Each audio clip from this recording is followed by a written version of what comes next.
nossa canção.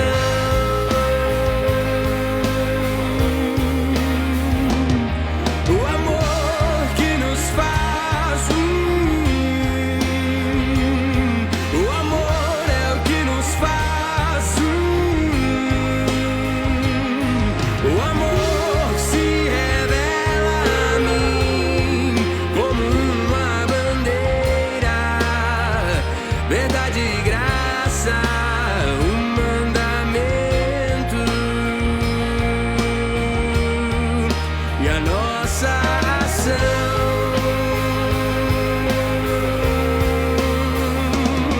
O amor que nos faz o amor que nos faz o amor se revela a mim como uma bandeira, verdade e graça, um mandamento, e a nossa canção.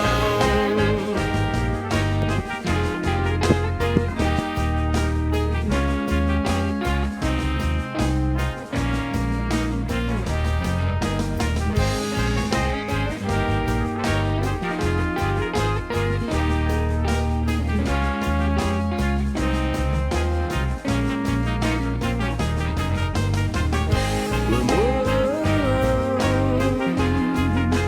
vem como alegria,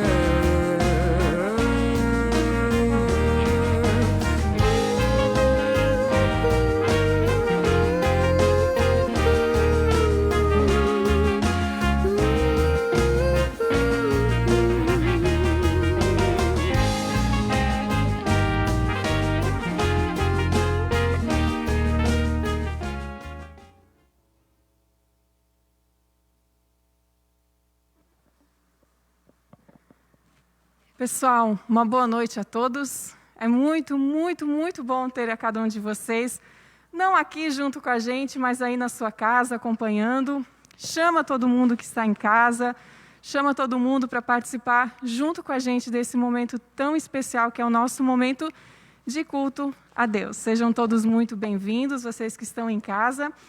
E a gente já quer aproveitar também, se você puder, compartilha esse vídeo para que mais pessoas possam ouvir da palavra, para que mais pessoas possam ser abençoadas por aqui, tá certo?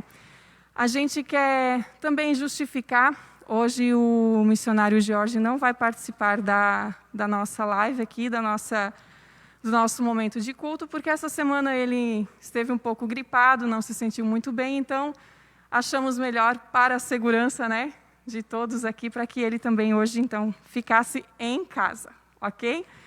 Então, queremos iniciar esse momento de culto. Eu convido você, assim, onde você está, como você está, para nós termos uma palavra de oração. Senhor nosso Deus, nós te agradecemos porque podemos, de alguma maneira, nos reunir para também ouvir da tua palavra, para te glorificar. Queremos te pedir, Senhor, que desde já tu também fales ao nosso coração e que a gente possa realmente estar desde já sendo abençoados por Ti também, e que tudo aqui hoje possa ser para a honra e glória do Teu nome. Colocamos toda essa noite em Tuas mãos, em nome de Jesus. Amém. Nós queremos convidar você a cantar junto com a gente, então nós iremos louvar. Hoje estão conosco aqui o Guilherme e a Sara, e queremos então te ajudar, te conduzir também nesse momento de louvor.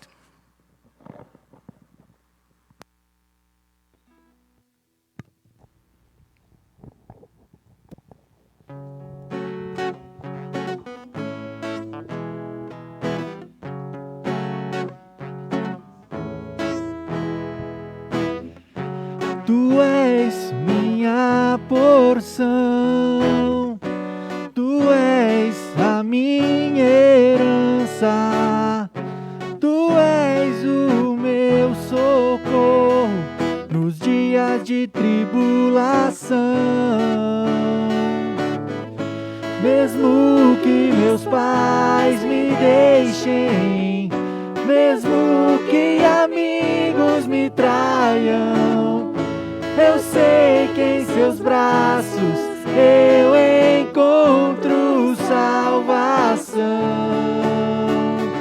Ainda que a figueira não floresça, ainda que a videira não dê o seu fruto, mesmo que não haja alimento nos campos, eu me alegrarei em ti.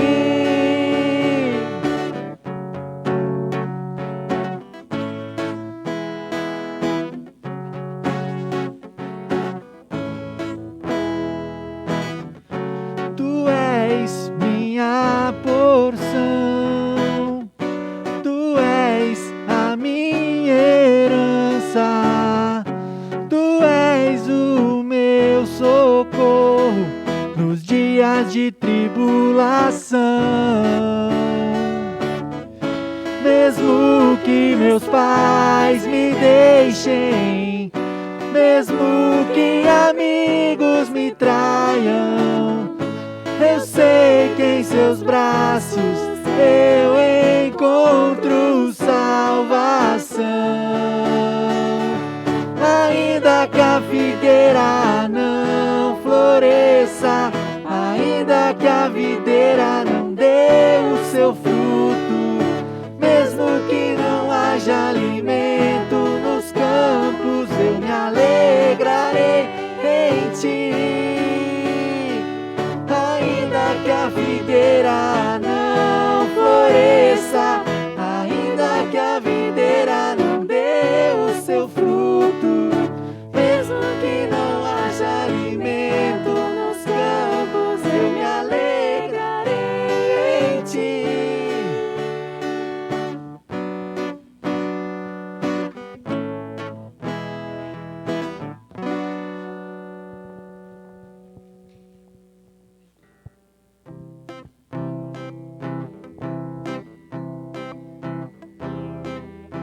Faz-me ouvir tua voz, mais que a todas as vozes, sobre as distrações do mundo aqui. Faz-me ouvir tua voz, mais que a todas as vozes, sobre as distrações do mundo aqui. Tua voz vida traz e promessas nos faz. Teu amor vale mais que as riquezas desse mundo. Tua palavra, vida abundante, tua palavra nunca falhará. Terra e céu irão passar, tua palavra permanecerá. Vem usar nossa voz com a tua palavra, para que o mundo receba o seu amor. Tua palavra, vida abundante, tua palavra nunca falhará. Terra e céu irão passar, tua palavra permanecerá.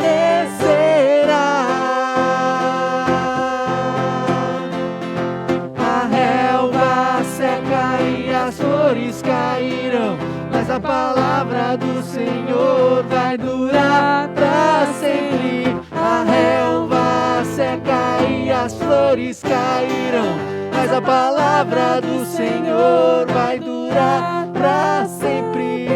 Tua palavra, vida abundante, tua palavra nunca falhará. Terra e céu irão passar, tua palavra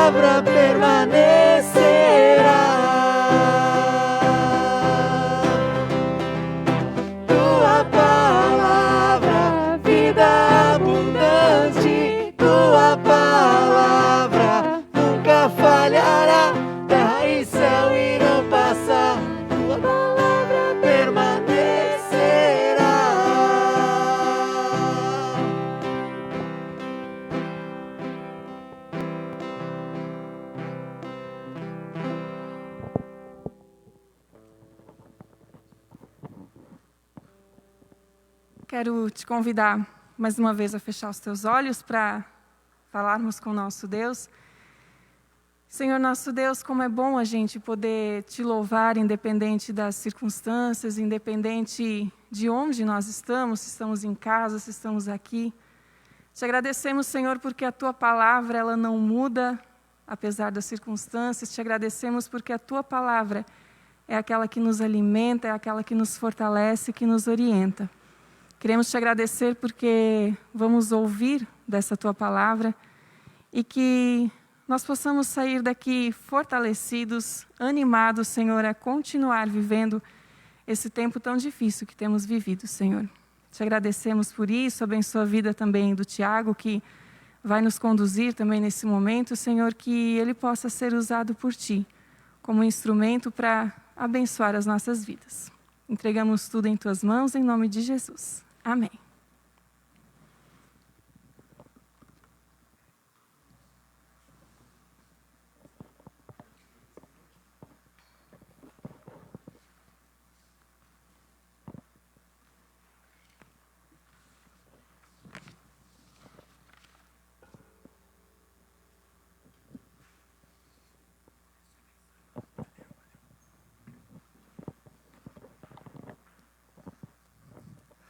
Boa noite, pessoal. Como vão? Prazer enorme estar com vocês nessa noite, aí no nosso culto online, no nosso encontro à distância. E nesse momento, nós queremos falar sobre a palavra de Deus. Por isso eu quero convidar você nessa noite para nós iniciarmos a nossa nova temática do mês. Ela está sendo projetada aí para você, a nossa nova temática, Cara e Corona. Os dois lados da crise. E como o Cassi vai estar colocando aí para vocês, o Cassiano está na mesa de som hoje, nos auxiliando, ele vai colocar aí para vocês que na noite de hoje nós vamos conversar sobre o outro lado da frustração. Acontece que essa temática ela vem bem para este momento, porque vivemos um momento de dificuldade, como o título aí diz, da Covid-19, crise econômica também. E acontece que, nesses momentos, essas dificuldades têm um lado ruim. E esse lado é muito aparente. Desse lado, nós não precisamos mais falar. Passamos um mês inteiro falando sobre isso e está tudo muito evidente, as coisas ruins. Agora, a verdade é que há um outro lado. Momentos de crise e na noite de hoje, momentos de frustração por causa da crise também tem um lado bom. E esse outro lado da frustração eu quero convidar você para conversarmos na noite de hoje. E, indo adiante, está sendo projetado para vocês, qual é o centro da sua vida? Eu preciso fazer essa pergunta para você. Sabe, se tratando de frustrações, o centro da vida tem tudo a ver com as frustrações que nós enfrentamos. Nós não podemos falar de frustração na Bíblia sem também falar sobre o centro da nossa vida. Sabe por que o centro da nossa vida é um assunto importante quando se trata de frustrações? Porque o centro da nossa vida controla ela. Ele define onde nós gastamos os nossos recursos, mentais ou financeiros, onde nós agora investimos a nossa paixão e nossa energia, sem pensar duas vezes, porque o centro da nossa vida é aquilo que nós buscamos de todo o coração. E se tratando disso, nós devemos nos perguntar, qual é o centro da nossa vida? E o centro da nossa vida pode ser diversas coisas. Pode ser família e os filhos, pode ser carreira e dinheiro, fama e popularidade, um relacionamento, redes sociais, competência e habilidade, beleza, inteligência. Até mesmo o centro da nossa vida pode ser grandes causas políticas ou sociais, moralidade e virtude, ou até mesmo o sucesso no ministério cristão. Tudo isso nós podemos colocar como o centro da nossa vida e buscar isso incansavelmente. E da onde surge a frustração na nossa vida? Fato é que a nossa vida, ela é assim como está aparecendo nesse desenho para vocês. As situações de crise que vêm até nós, e a nossa vida agora, é cheia de coisas, cheia de prioridades diferentes. As coisas na nossa vida, elas têm um lugar mais próximo do centro ou mais fora do centro. Por exemplo, para você, o centro da sua vida pode ser o dinheiro, pode ser a família talvez, ou talvez os filhos. E se os filhos são o centro, talvez agora o trabalho ou o sucesso ocupe um espaço mais distante do centro. Ele não é tão importante na sua vida. E agora, quando as crises vêm ao nosso encontro e atingem essas coisas que estão mais para fora, que não estão no centro da nossa vida, elas ainda assim são difíceis. Mas nós conseguimos lidar com as crises com muito mais tranquilidade. Agora, a frustração surge em um momento diferente, quando as crises atingem o centro da nossa vida.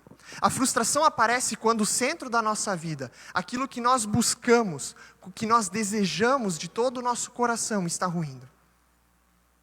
E talvez você tenha experimentado nesse momento, nesse período, que as coisas estão ruindo, de que talvez aquela coisa que você desejava de todo o coração está indo por água abaixo. Talvez os planos que você fez estão indo por água abaixo. E a frustração surge quando os pontos centrais, da nossa vida são ameaçados ou desmoronam. Quanto mais central for determinada coisa na nossa vida, maior vai ser o baque se essa coisa desaparecer ou estiver ameaçada. Por isso, frustração, o outro lado da frustração é que períodos de crise, que muitas vezes nos frustram, nos permitem reavaliar o centro da nossa vida. E por isso eu quero convidar você a reavaliar o centro da tua vida na noite de hoje. E isso é algo muito importante para a nossa vida de fé. Eu digo com convicção de que nós não podemos viver perto de Deus se nós não reavaliarmos o centro da nossa vida.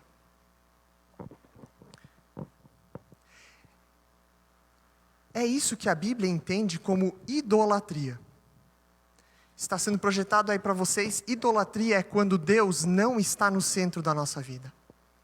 A Bíblia diz que tudo aquilo que ocupa o centro, o nosso coração, o lugar mais importante, aquilo que nós buscamos, investimos a nossa vida nisso, isso é o nosso ídolo. E eu tenho a impressão que nesse tempo de crise, muitos ídolos estão sendo quebrados. Muitas pessoas estão frustradas, estão desanimadas, cabisbaixas, porque os seus ídolos estão se quebrando. Porque essa crise está os levando embora, como uma enxurrada. E a idolatria, para a Bíblia, é um pecado. É o pecado de quando na nossa vida, habita no centro do nosso coração, no lugar mais importante, algo que não é Deus. E na realidade, ao longo de toda a Bíblia, o pecado da idolatria é, ao meu ver, um dos pecados mais citados. Não é à toa que Deus fala sobre isso no primeiro mandamento que Ele nos dá. E Ele diz: eu sou o Senhor teu Deus, que te tirou da terra do Egito, da terra da escravidão. Não terás outros deuses além de mim. Não farás para ti nenhum ídolo, nenhuma imagem de qualquer coisa no céu, na terra, ou nas águas, ou debaixo da terra.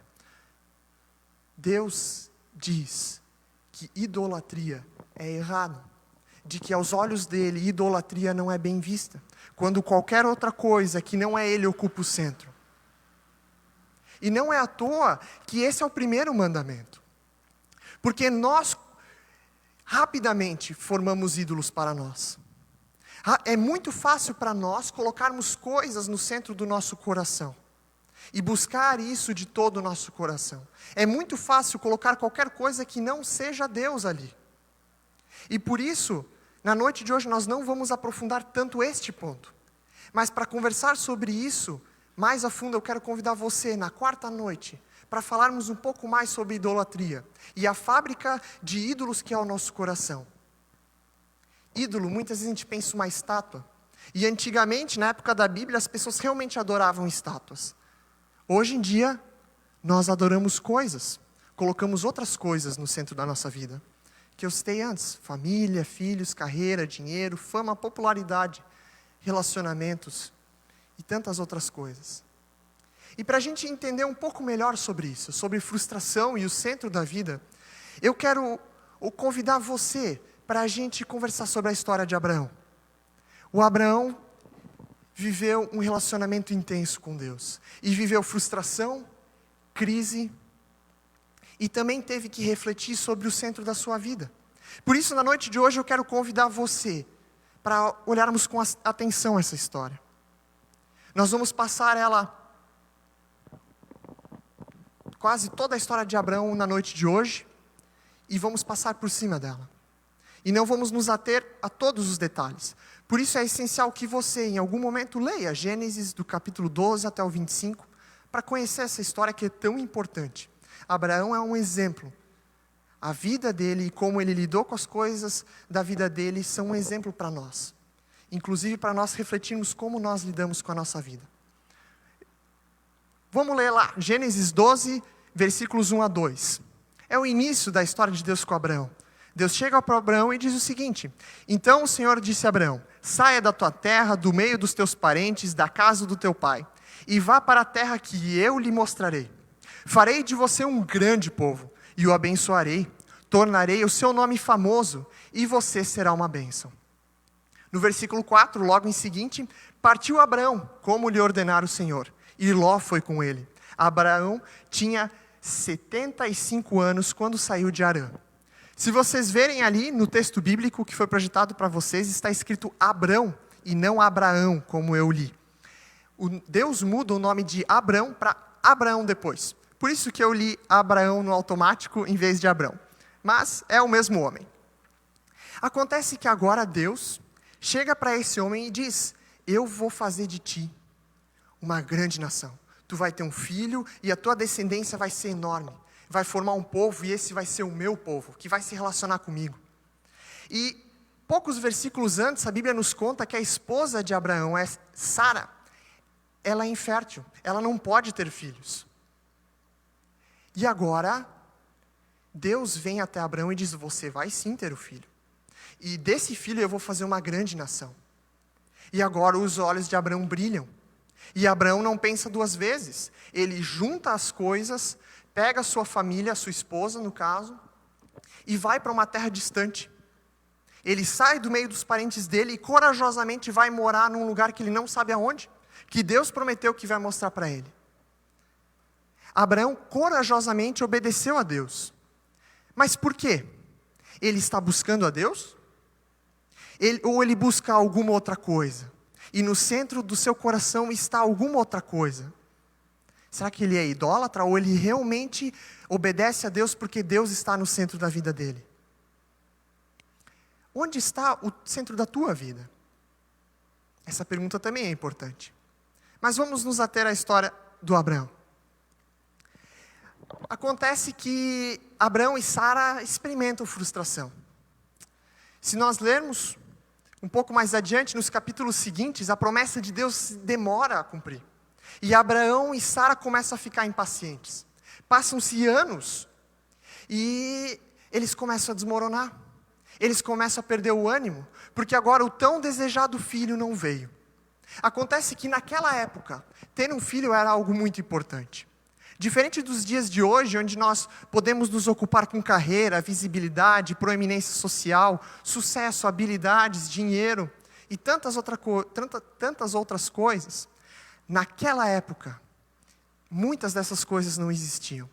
E para as pessoas daquela época era muito importante ter um filho homem que desse continuidade à linhagem da família. No entanto, que não ter filhos, não poder ter filhos, ou não ter filhos homens, era muitas vezes uma vergonha para as mulheres, para aquelas que não podiam engravidar. Por isso, eu imagino que quando Deus oferece para Abraão: Olha, eu vou fazer de ti uma grande nação e tu vai ter um filho, mesmo que tu e tua esposa não possam, os olhos dele brilharam. Ele ficou com os olhos brilhando. E talvez por isso ele não pensa duas vezes em ir para uma terra distante. E muitas vezes a gente é assim também. Ou talvez, eu imagino que Abraão foi assim. Mas nós somos assim.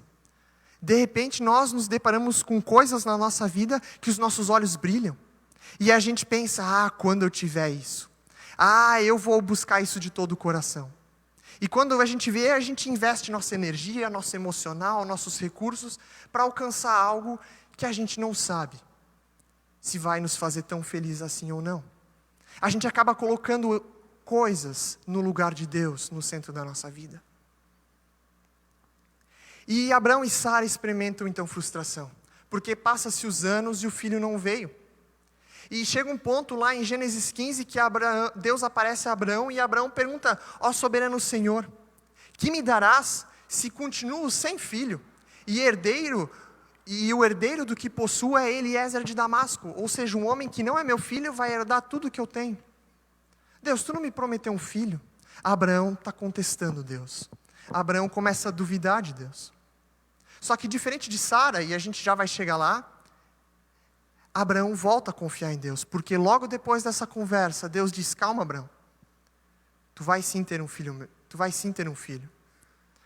e vai ser o Isaque o teu filho. E Abraão consegue crer, Abraão consegue descansar, ainda que ele está angustiado, ainda que ele está um pouco frustrado já, porque o filho não veio.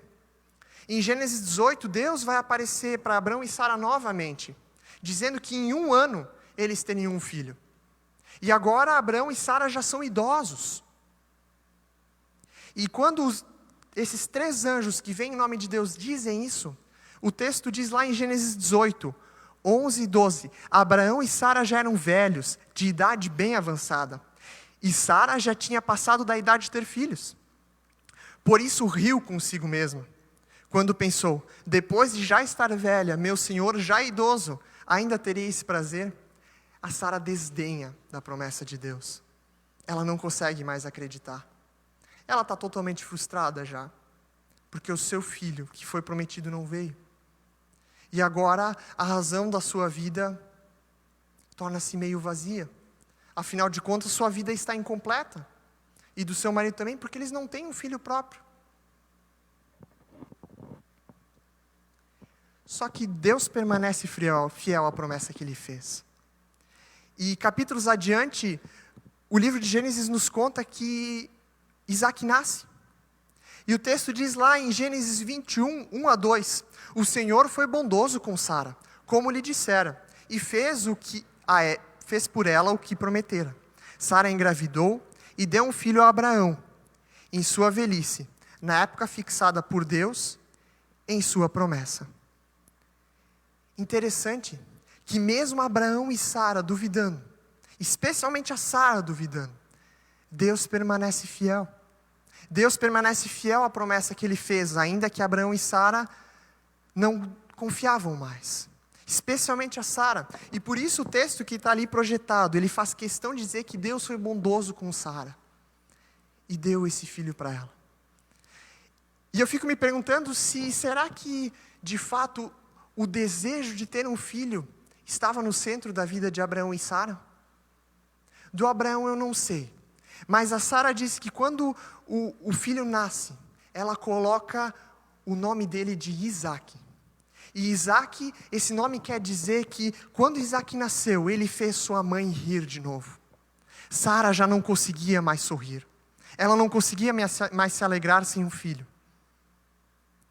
De tão importante que se tornou ter um filho para ela. O texto não nos diz isso. Ele não fala o que está no centro da vida desse homem e dessa mulher. Mas eu imagino que muito provavelmente Isaque estava no centro absoluto da vida de Sara. E penso que em alguns momentos da vida de Abraão também. Só que no relacionamento com Deus, assim como nós, nem tudo são flores. E para Abraão e Sara também não vai ser.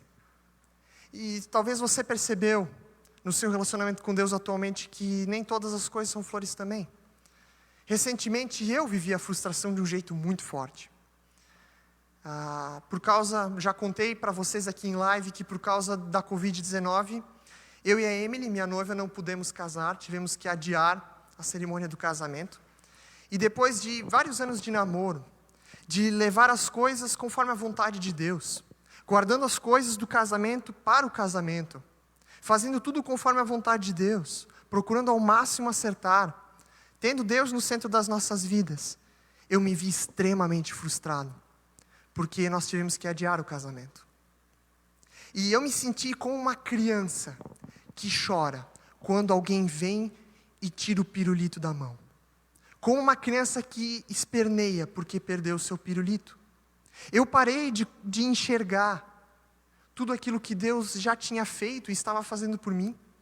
E me vi completamente frustrado, porque Deus não me deu uma coisa, não naquele momento, não como eu tinha planejado. Eu me vi frustrado porque o casamento não aconteceu, porque os planos meu e da minha noiva não saíram como nós planejamos. E isso me derrubou. E isso me fez agora questionar o que está no centro da minha vida. Será que o centro da minha vida não está desalinhado? Será que Deus deixou de ser o centro da minha vida e por isso agora eu estou tão triste, tão frustrado? E eu não sei como tem sido esse período de crise para você. Se tem sido de muita frustração ou não. Mas eu tenho convicção, assim como eu pude perceber na minha vida, de que frustrações devem nos levar a olhar para o centro da nossa vida e nos questionar. Eu estou tão frustrado por quê? Porque o centro da minha vida está desmoronando? Porque Deus não está mais lá? E eu coloquei outras coisas que são passageiras, perecíveis no centro do meu coração? Eu fiz essa pergunta. Eu não sei se o centro da minha vida estava desalinhado. Mas eu fui obrigado a me questionar. Porque eu estava muito frustrado. E da mesma coisa, do mesmo jeito como hoje nós nos frustramos, Abraão e Sara também se frustraram. Na verdade, é a pergunta que eu faço. E lá em Gênesis 22, como está sendo projetado para você agora? Deus chegou para o Abraão e disse o seguinte: então disse Deus, toma o seu filho, o seu único filho, Isaque, a quem você ama, e vá à região de Moriá. Sacrifique-o ali como holocausto num dos montes que eu lhe indicarei. Gênesis 22, 2. O versículo seguinte nos conta o que Abraão faz. E agora a pergunta que Deus está fazendo para Abraão é muito clara. Quem é o centro da sua vida, Abraão? É o teu filho ou sou eu? Será que Abraão vivia a idolatria? Será que Abraão tinha no centro da sua vida, o seu filho amado, Isaque? E esse pedido de Deus é muito forte. Porque agora Abraão vai ter que escolher se ele vai escolher a Deus e abrir mão do seu filho, ou se ele vai escolher o seu filho e abrir mão de Deus. Essa é a decisão que Abraão tem que fazer.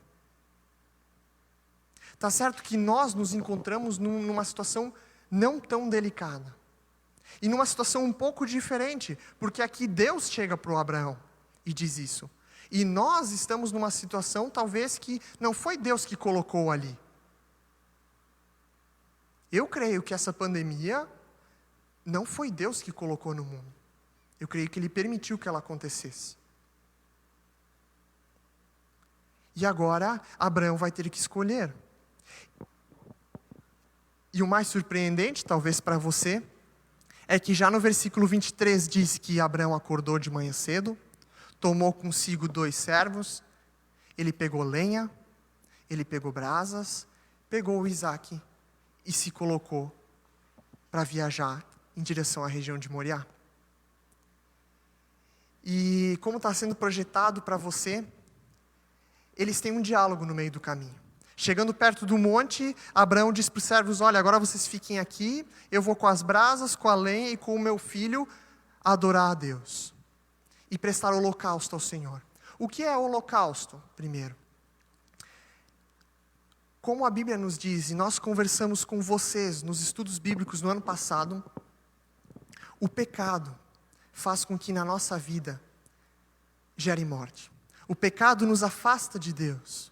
E nós vimos que o plano de Deus não era que ninguém morresse, mas por conta do pecado no nosso coração, nós agora morremos.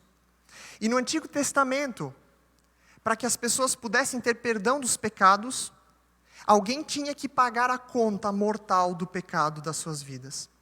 E como isso acontecia, eles muitas vezes pegavam uma ovelha, ou um bode, ou um outro animal, e o sacrificavam para o Senhor. Eles matavam e ateavam fogo.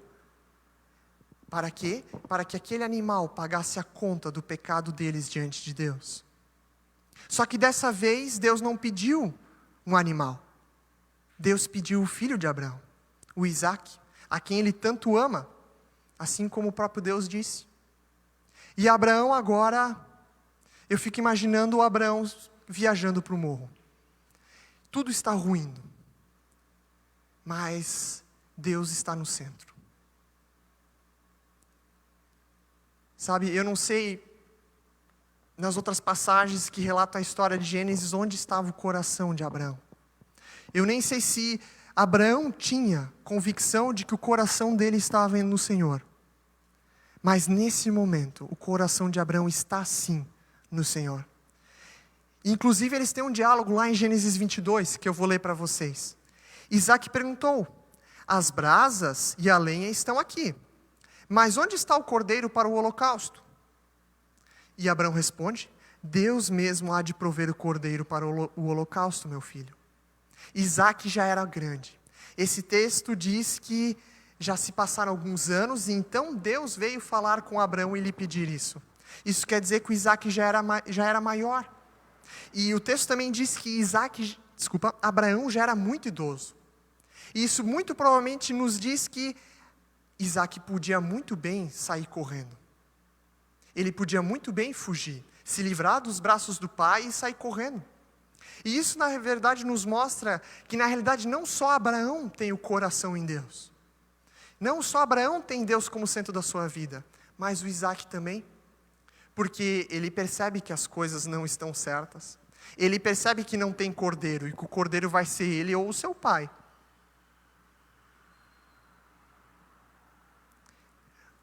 É um diálogo extremamente tenso. E Abraão agora, ele é obrigado a dizer: olha, eu não sei. Deus vai prover o cordeiro, meu filho. E agora tudo está ruindo. Se Deus está pedindo a vida de Isaque, isso quer dizer que Deus voltou atrás em todas as promessas que ele fez. Toda a promessa da descendência, do filho amado que ele teria. Porque Isaque ainda não tinha se casado, ele ainda não tinha os seus filhos para dar continuidade à descendência que Deus prometeu, ao grande povo que se relacionaria com Deus. E agora tudo está ruindo. Mas o Abraão continua em pé. O Abraão continua fiel a Deus. Por quê? Porque essa crise gerada pelo pedido de Deus não atingiu o centro. Porque Isaque não estava no centro. Eu creio que Isaque era muito, muito importante para Abraão. Mas Deus era mais importante. E por isso agora, tendo que escolher entre um e outro, ele obedece a Deus e torce para que Deus livre o seu filho. E acontece então que Isaque realmente se deixa amarrar e se colocar sobre a lenha. E lá em Gênesis 22, 9 a 12 diz, como está sendo projetado para vocês: quando chegaram ao lugar que Deus lhe havia indicado, Abraão construiu um altar, sobre ele amarrou a lenha. Amarrou o seu filho, Isaque, e o colocou sobre o altar, em cima da lenha. Então estendeu a mão, pegou a faca para sacrificar o seu filho. Mas o anjo do Senhor o chamou do céu: Abraão, Abraão. Eis-me aqui, respondeu. Não toque no rapaz, disse o anjo. Não lhe faça nada. Agora sei que você teme a Deus, porque não me negou o seu filho, o seu único filho. Gênesis 22, 9 a 12. Abraão chega à conclusão, e Isaque também, de que não vale a pena viver sem Deus. A vida não vale a pena se não for para ter Deus no centro. E por isso Abraão corajosamente confia em Deus e obedece a Deus, ainda que isso se torne extremamente desafiador. E Abraão passa por uma situação que nós não conseguimos imaginar. Se você é pai ou mãe, você deve entender melhor do que eu o que Abraão sentiu. Só que o próprio Deus diz que Abraão não é idólatra. Abraão tem sim Deus no centro do seu coração, porque ele teme a Deus, ele obedece a Deus e não negou o seu próprio filho. Isso parece um texto cruel, não é mesmo? Deus parece ser extremamente cruel com Abraão. E eu creio que Deus não vai pedir para você sacrificar ninguém. Nem mesmo abrir mão do seu emprego, da sua empresa, se ela estiver no centro da sua vida. Se você estiver pecando pela idolatria, se você estiver colocando no centro da sua vida coisas que não são o Senhor, Deus não vai pedir que você sacrifique isso a Ele, literalmente mate esta coisa. Mas Ele vai pedir que você coloque isso no segundo lugar. Assim como Deus também pediu para Abraão. Deus pediu que Isaac ocupasse o segundo lugar, e Abraão assim o fez. E Deus é assim. Nós não podemos nos relacionar com Deus se Deus não estiver no centro da nossa vida. E sabe, Deus parece tão cruel nesse texto, não é mesmo? Por ter pedido isso. Mas Abraão não precisou sacrificar o seu filho. Mas Deus sim sacrificou o seu filho amado. Deus sim sacrifica o seu filho na cruz para pagar pelo pecado da nossa idolatria. Sabe a idolatria? Sabe isso que ocupa o centro da tua vida hoje, não o Senhor? Isso é um pecado. E Deus sacrificou o seu filho numa cruz para pagar a conta de morte que você devia pagar. Para pagar a conta de morte que eu tenho diante de Deus. Para que todos pudessem ser perdoados diante de Deus e serem resgatados e viverem eternamente com Deus, Deus sacrificou o seu filho. Deus não pediu isso do Abraão, mas Ele mesmo fez, por nós. E Ele fez isso porque nós constantemente nos frustramos com coisas que estão no centro da nossa vida e que não deveriam estar lá. A cruz de Jesus marca a fidelidade de Deus para conosco, ainda que nós não permanecemos fiéis a Ele. Ainda que você, neste momento, esteja frustrado, acabado, porque coisas estão no centro da sua vida que não deveriam estar lá. Ainda que você tenha sido infiel a Deus, ou que eu esteja sendo infiel a Deus, Deus permanece fiel a nós. E como nós sabemos disso? Por causa da cruz. Porque Ele já fez isso e já está feito. E isso é maravilhoso, gente. Isso é consolador. E a cruz é um convite para você reavaliar o que está no centro da sua vida. A cruz vem nesse momento de crise, agora na frustração que talvez você está vivendo, como um momento de reconsiderar, recentralizar a tua vida naquilo que realmente deve estar no centro, que é Jesus Cristo. E por isso eu tenho que te pedir mais uma vez, qual é o centro da tua vida? É a família, os filhos? Eles são mais importantes do que Deus? Os filhos para você são tudo. O seu cônjuge para você é tudo na tua vida. É a carreira, o dinheiro? Fama e popularidade? Um relacionamento? Redes sociais? Competência e habilidade. Você quer ser bom a todo custo. E se você não for bom, sua vida não vai valer a pena. Beleza, inteligência, grandes causas políticas ou sociais, moralidade, virtude, sucesso no ministério cristão. Até mesmo no ministério cristão, nós podemos tirar Deus do centro. Eu quero convidar você, nesse tempo de crise, a aproveitar a oportunidade, talvez da frustração que você está vivendo, e que eu vivi um mês atrás, a reavaliar o que está no centro da tua vida. Eu quero convidar você, e Deus te convida na realidade, a lidar com a frustração da mesma forma que Abraão teve fé. Tenha fé em Deus, assim como Abraão teve. Confie nele e no seu amor. Confie a ponto de obedecê-lo, não só apenas de acreditar em sua existência. Porque se Deus estiver no centro das nossas vidas, não há crise que possa ruir esse centro da nossa vida.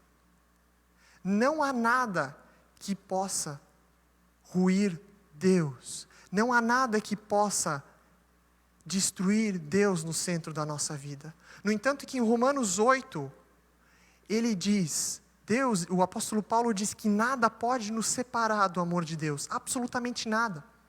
Então, se Deus estiver no centro da tua vida, crises podem vir, que podem te frustrar talvez, te deixar desanimado, mas o centro vai sempre permanecer intacto, porque esse centro se chama Jesus Cristo, e nada pode te afastar do amor dele. E Deus não quer viver no segundo lugar na tua vida, mas Ele quer estar no primeiro lugar, e mostrar para ti que quando Ele está lá, a nossa vida é mais feliz, a nossa vida é mais alegre. Mesmo que agora nós deixemos de buscar o nosso querer, e buscamos o querer de Deus, mesmo assim. E até mesmo a morte agora tem um outro significado, porque nós vamos viver no céu com Deus. Entregue toda a tua vida a Jesus. Da mesma forma como Jesus viveu toda a vida dele aqui na terra, inclusive morreu na cruz para te salvar. E talvez nesse momento você esteja pensando, tá, mas Jesus sabia que ia para o céu depois. Ele ia morrer e ia voltar para o Pai, para ele foi fácil. Não foi fácil. E a realidade é que você também vai. Não só Jesus foi para o céu, mas a promessa dele é que tu também vai para o céu depois que você morrer. E como o Jorge nos contou semanas atrás, no exemplo da corda, o que é a nossa vida? Senão um pequeno toquinho de corda, de uma grande corda, uma corda infinita, que representa o nosso tempo na vida eterna. O que é essa vida diante da vida eterna? Por isso, nessa noite, eu quero convidar você a refletir. Eu quero que você reflita sobre o que está no centro da tua vida. No centro da tua vida hoje está o quê? Há alguma coisa no centro da tua vida que não é Deus? Se sim, saiba que Deus oportuniza você nesse momento a realinhar as coisas.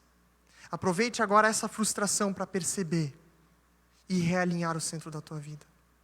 E fale para Deus, Deus, eu tenho colocado outras coisas no centro da minha vida. Por favor, me perdoa. E toma aqui a minha vida e viva no centro do meu coração. Faça isso. Reflita sobre esse assunto. Seja muito sincero com você mesmo. E não minta para você mesmo. Eu digo com alegria de que é muito bom ter Deus no centro da minha vida. Prioridades são redefinidas, as crises não nos derrubam, e eventualmente, se nós somos derrubados pelas crises, Deus é paciente e nos permite realinhar e perceber que Ele está distante, e Ele mesmo volta e assume o centro da nossa vida de novo. Deus continua sendo fiel, mesmo que nós nos esqueçamos dEle no nosso dia a dia. Reflita sobre isso. Se você precisar de alguma ajuda para conversar com Deus, para acertar, realinhar o centro da tua vida, nesse momento de frustração, venha falar conosco. Nós estamos à disposição para te ajudar.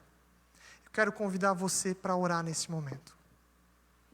Senhor nosso Deus, muito obrigado. Que Tu és um Deus de amor, paciente e misericordioso. Senhor Deus, que na nossa vida, se nós estamos frustrados agora, Deus, consola o nosso coração. Se a gente tem colocado coisas no centro do nosso coração que agora estão ruindo, estão desmoronando, Deus, por favor, tem paciência conosco. Devolve a alegria para o nosso coração. E assume o lugar central na nossa vida. Nos dê coragem para fazer isso, ainda que isso se torne desafiador. Deus, proteja a nossa saúde nesse tempo de pandemia. E se nós ficarmos doentes, Senhor, por favor, restabeleça a nossa saúde o quanto antes. Também cuide das nossas preocupações. Não deixe faltar dinheiro para comprar comida, para pagar as contas, ó Pai. E tudo aquilo que nós necessitarmos, Deus, nós cremos que Tu vai nos dar, assim como Tu prometeu nas palavras de Jesus. Mas nos ajude a confiar em Ti.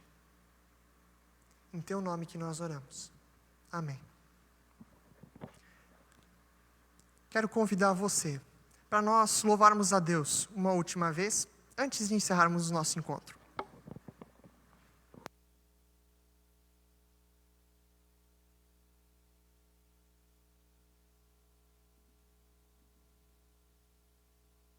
Desculpa, antes da gente cantar uma música, eu esqueci de passar os avisos. A Susan me lembrou, ela está aqui do lado. Quando é ao vivo, acontecem essas coisas. Pessoal, está sendo projetado aí para você a conta bancária da Melk. Por que nós colocamos isso ali?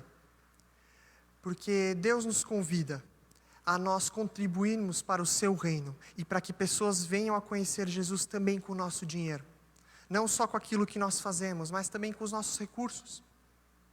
E se Deus está no centro da nossa vida, nós fazemos isso com alegria. Por isso, em gratidão, se você quiser fazer isso, contribuir com o reino através dos trabalhos da Melk, está aí sendo projetado para vocês a conta bancária da Melk. Um outro aviso, estamos fazendo os nossos pequenos grupos online. Então, se você está sentindo falta de ter um momento de comunhão, de estar junto de outras pessoas aí nesse tempo de quarentena, de orar com pessoas, de conversar sobre a palavra de Deus com outras pessoas, está aí uma oportunidade para você.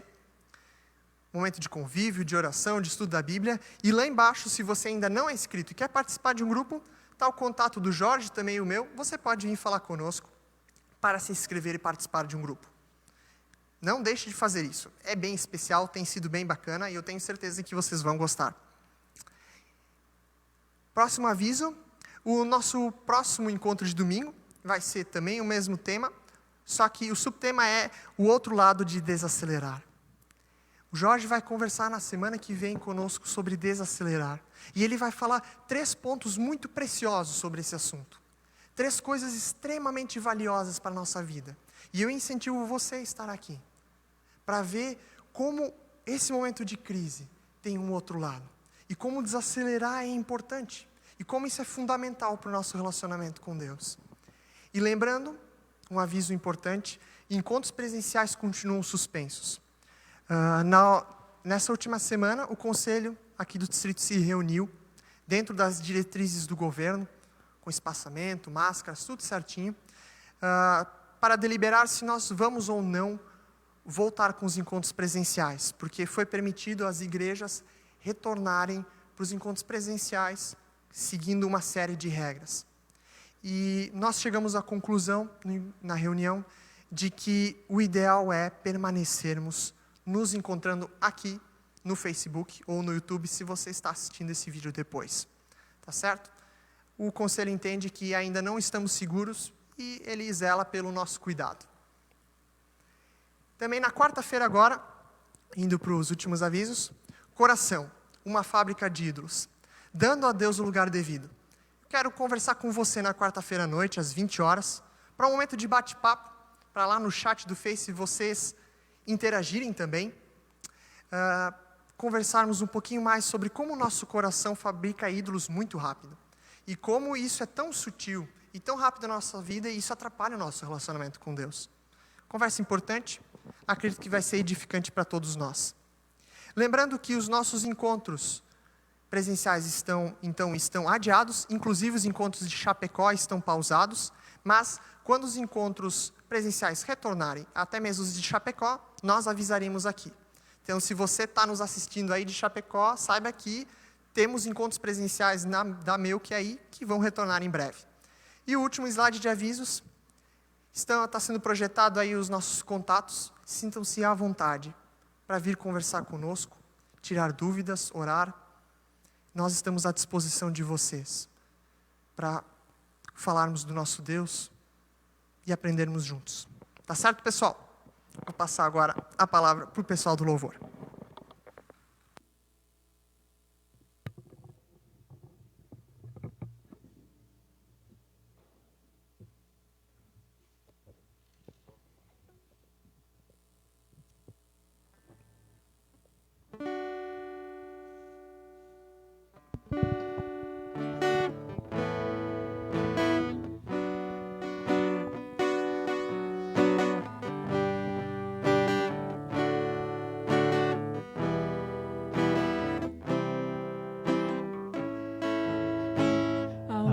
único que é digno de receber a honra e a glória, a força e o poder. Ao Rei eterno, imortal, invisível, mas real, a Ele ministramos o louvor. Ao único que é digno de receber a honra e a glória, a força e o poder. Ao Rei eterno, imortal, invisível, mas real, a Ele ministramos o louvor.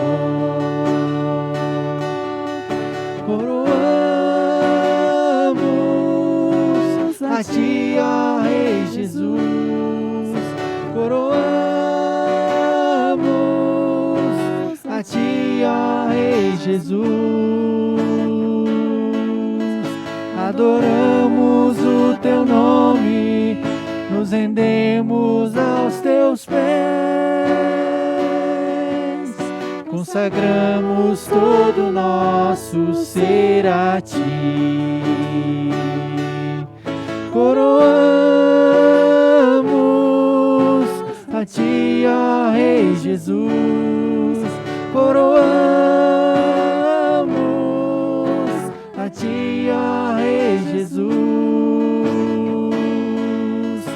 Adoramos o Teu nome, nos rendemos aos Teus pés,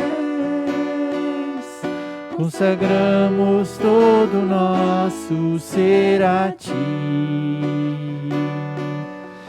Consagramos todo o nosso ser a Ti.